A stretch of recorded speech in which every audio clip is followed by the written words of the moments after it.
already mentioning English SBW, which has me fearing another Eden-like stint. And Rich Langley said, can Brisbane do for Savelio what they did for Eden? He could come back as the new Sam Thaiday. Yeah, lots of talent. Never fully realising any one of his seasons so far at the top level. The bad attitude thing has been mentioned before.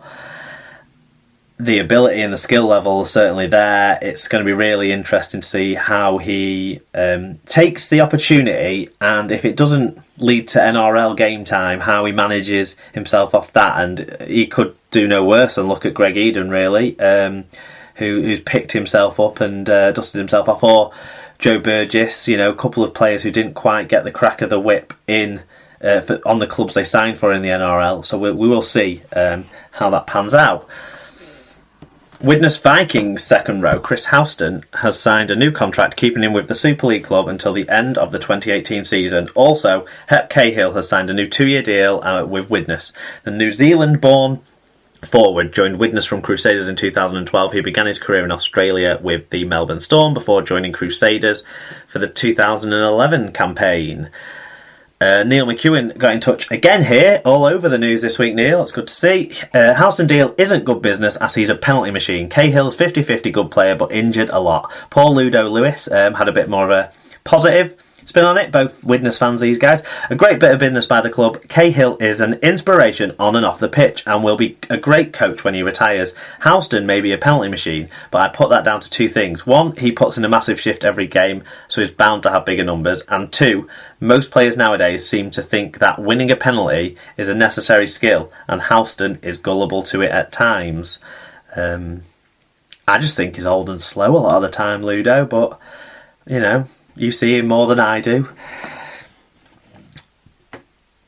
We move on to news that the Wigan Warriors have loaned prop Romain Navarrete and winger Lewis Tierney Super League rivals Catalan Dragons until the end of the season. France international Navarrete, 23, left the Dragons for Wigan along with Morgan Escaray for this 2017 season and has made 20 Super League appearances. Scotland flyer Tierney, 22, has 18 tries in 37 Warriors games and won the Super League title last season. I would be surprised if we see either of them back at the Wigan club, but good luck to them both on their loan spell. I hope they do very well in the qualifiers for the French side. I hope Romain Navarrete is a bit more settled, closer to home with his sister, who I believe has had a has a new baby, so the family's growing, and we'll see what comes of that, really. Featherstone Rovers have completed the signing of Widnes forward Sam Brooks on an initial deal until the end of this season.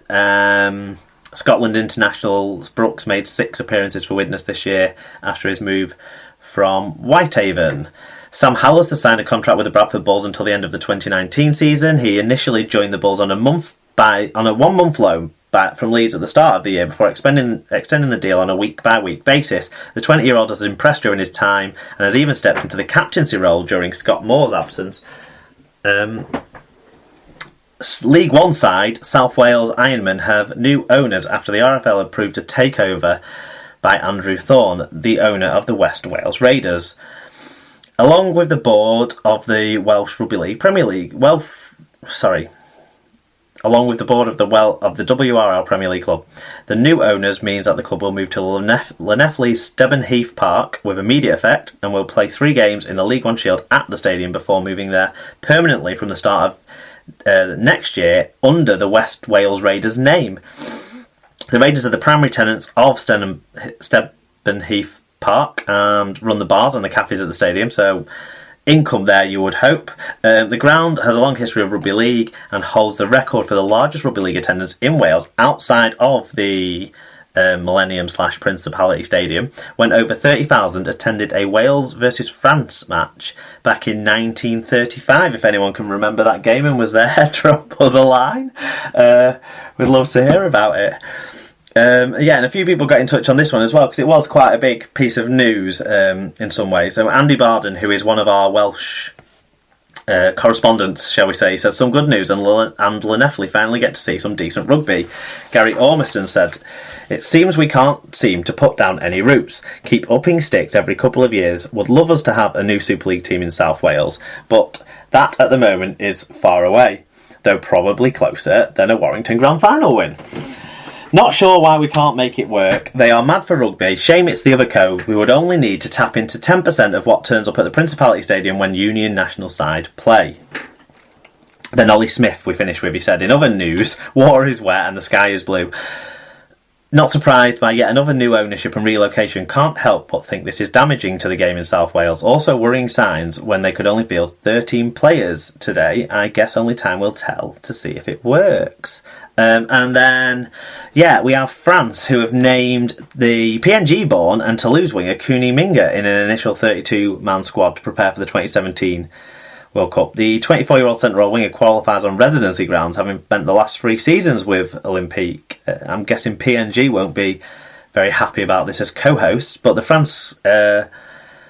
I'm not going to read all the names out. I've done a list of names already in this show and it's boring enough. But Mitchell Dart's got in touch and said, disappointing that Kuni Minga looks to have switched allegiance to France, but in my opinion serves PNG right for their dumb policy.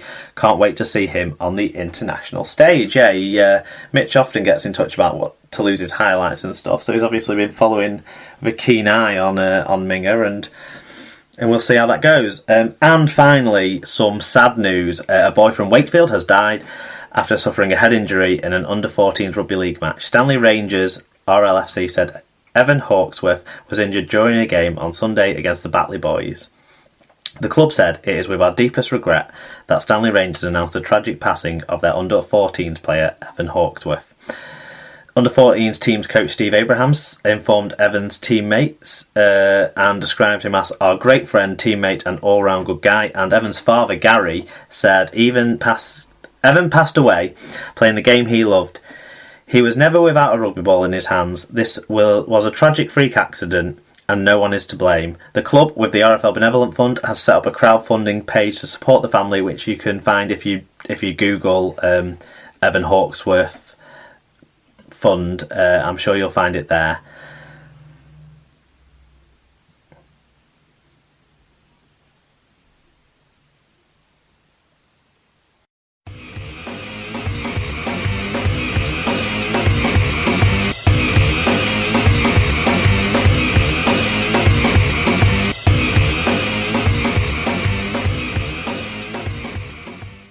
Right, on to the game reviews of round 22 of Super League, and Wigan was shy. Can we leave it at that maybe? But it was Wigan 10, Warrington 16 in front of 12,790 people. James Child was the whistleblower in tough circumstances for him, I felt. Tyler Cass said, tense game, but not intense. Not much quality from either side, but Wire's second half defence was pretty solid, and that's what swung it their way in the end. Wire Joe said, seems a far cry off the 2 teams that contested the grand final last year. Both teams a shadow of their former selves. It was our defensive intensity that won it for us, and a good job too, considering we were still way off with the ball in hand. I'd love to gloat, but they're the ones still in the cup and in the 8, and we're off to Featherstone. Thanks for covering that for me, Joe. It means I don't have to later. Mark Butler said, I've long since believed that patting an opponent on the head after they've knocked on should be a penalty offence. John Bateman kicking this initiative off was top work, although it's a shame it was against them. He's a great player, but if brains were dynamite, he wouldn't have enough to blow his hat off his head. Yeah, stupid reaction from John Bateman to what happened, and obviously the level of his retaliation got what it deserved from in my opinion, and it just was symptomatic of shoddy, ill-disciplined, unfocused Wigan play. Elliot Wrench said, to be honest, I didn't expect that result. Neither team shone. Wire looked like crumbling from the off, giving away a try so early, but the Pies couldn't capitalise on it, and the Wire defence grew in stature. It was that eventually won it. a much-needed 2 points. Well, in the end, not so much. Lee Whitnell said, not a classically beautiful game, but I'll take victories like these all day long until the end of the season. Great to get Curry back. Yes, Curry was one of the few players who I think came out of this game with a certain level of credit, picked up where he left off, scored the winning try. Everyone around here is a big fan of him, that's for sure. Former Super League pod Young Player of the Year in the Sloppies. Paul Ludo Lewis has said, mad to think that these two teams contested last year's grand final. A load of Wigan injuries and one Kevin Brown later, and both teams look like a million miles away from champions. Although, judging by the reaction of the middle-aged-bound Wire fans at the final whistle, I can only assume some sort of trophy was at stake. Ah yes, I am being bitter, as laughing at Wire is the only rainbow in the shitstorm of a season. Rich Langley said, not the most exciting game to watch, but any time it degenerates into hair pulling, you know it's got something. Warrington did enough to get themselves over the line, and it was good to see Curry make his comeback. Both teams are better than this match demonstrated, but at least they aren't suffering the crisis that seemed to follow Hull. Keep banging that drum. Scoots28 Max said, I really enjoyed this match. It was a game... You're the only one, I feel like, Sarah. It was a game which felt like both teams were trying to lose at times. Yeah, I agree with that. Neither team seemed really to know what to do with the ball. The defences were good, and I thought Child was very consistent with his whistle blowing. St David said, average team loses to very average team. Yeah, that's... Yeah. My take from the Wigan fan perspective is Wigan played down to Warrington's level, which wasn't a big step down for us this year, given we're only one place ahead of them in the table, but we certainly did, and we were very poor, particularly in that second half. At half-time, I thought this will get sorted out, we'll come out, we'll play a lot more consistently like we did against Catalan in the second half, and we'll win this game easy because Warrington weren't offering much other than the odd threatening kick. And as it turned out, Warrington weren't offering much other than the odd threatening kick, but Wigan didn't sort themselves out at all, and this left a lot of Wigan fans very angry about the state of their side. Something which, for some other fans elsewhere, would think is a bit rich with our recent success. But when I pointed out perspective to other people didn't really care. So, yeah... Pretty shit viewing, to be honest. So I'll go to the stats. Teams numbers were close. Warrington edged the meters, but neither side had impressive numbers. Wigan edged the breaks, but 2-1, so again nothing thrilling. Wigan had slightly better team tackle success, but 13-10 in errors and 11-10 in penalties let themselves down. Individually, not many people stood out either over the sort of line, the stat numbers that I look to tick off. Peter Hiku, 175 metres, who swapped from centre and wing repeatedly in the game, but made sure he got involved. Chris Hill, 40 tackles, 10 marker tackles, 125 metres. So a few penalties from Hill, but he worked really hard and spent a lot of time on the field. His breaks were short in this one, and I think that was important for Wire, especially in the second half. For the losing Wigan side, John Bateman... Petulance aside, had a try, 124 metres, 3 successful offloads, and was one of the best on park. Anthony Gelling worked really hard for 140 metres with 3 successful offloads, and Tommy Lulawai managed 2 try assists in this game.